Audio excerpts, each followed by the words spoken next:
Right now, as you're watching this, your brain is quietly deleting information. Not because something is wrong with you, but because that's exactly what it's designed to do. Your brain has a built-in delete button. And the fascinating part, you're the one pressing it. You just don't realize it yet. In this video, I'll show you exactly how this mechanism works, why it's the key to learning faster and thinking clearer, and how to take control of it starting today. To understand your brain's delete button, imagine a garden, not a tidy, well-maintained one. Imagine a garden that's wildly overgrown, vines everywhere, weeds tangled with flowers, paths completely hidden. That's what your brain looks like when you're young. As a child, your brain creates an enormous number of neural connections, far more than you'll ever need. Every experience, every sound, every face you see creates new pathways. By the time you're 2 years old, you have roughly 100 trillion synaptic connections. That's more connections than there are stars in the Milky Way. But your brain can't maintain all of them. It would take too much energy, too much space. So it does something remarkably intelligent. It starts pruning. Neuroscientists call this process synaptic pruning. It works exactly like a gardener cutting back an overgrown garden. Your brain identifies which connections you use frequently and strengthens those. The ones you don't use, it removes them. It literally deletes them to make the remaining connections faster and more efficient. This isn't a flaw, this is a feature, and it happens throughout your entire life. Think of it this way. Your brain doesn't get smarter by adding more connections. It gets smarter by removing the ones that don't matter. Intelligence is not about accumulation, it's about elimination. So how does your brain decide what to keep and what to delete? Your brain has special cells called glial cells. Think of them as the gardeners. Their job is to identify which synapses are active and which ones are being ignored. Researchers found that these cells use a specific protein to tag weak, unused synapses for removal. Once tagged, they're destroyed. Gone. Here's the key insight. The synapses that survive are the ones you use repeatedly. The pathways you walk down every single day are the ones your brain keeps clear. This means something profound. You are choosing what your brain deletes. Every time you repeat a thought, a habit, a behavior, you're telling your brain, this matters. Keep this. And everything you ignore, your brain gradually erases it.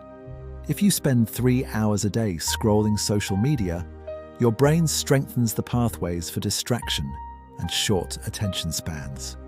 If you spend that same time reading, practicing a skill, or solving problems, your brain strengthens those pathways instead.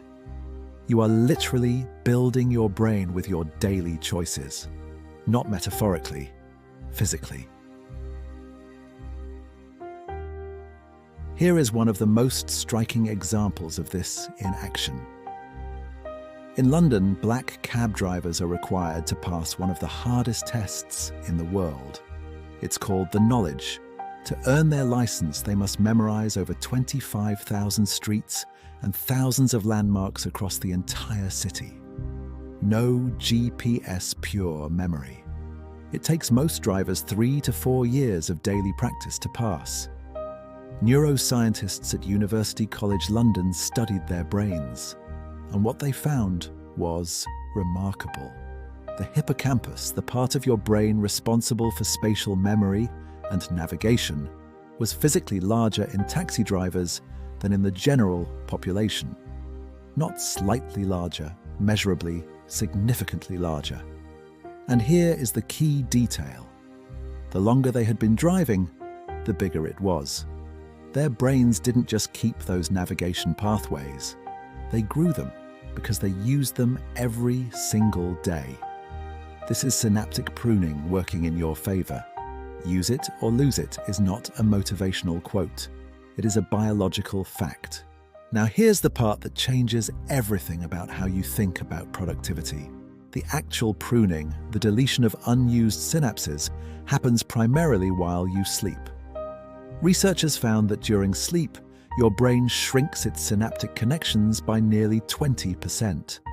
This isn't damage, this is maintenance. Your brain is clearing out neural noise, consolidating what you learned during the day, and making space for tomorrow. This is why sleep deprivation devastates your thinking. When you don't sleep enough, your brain can't complete the pruning process. It's like never letting the gardener into the garden.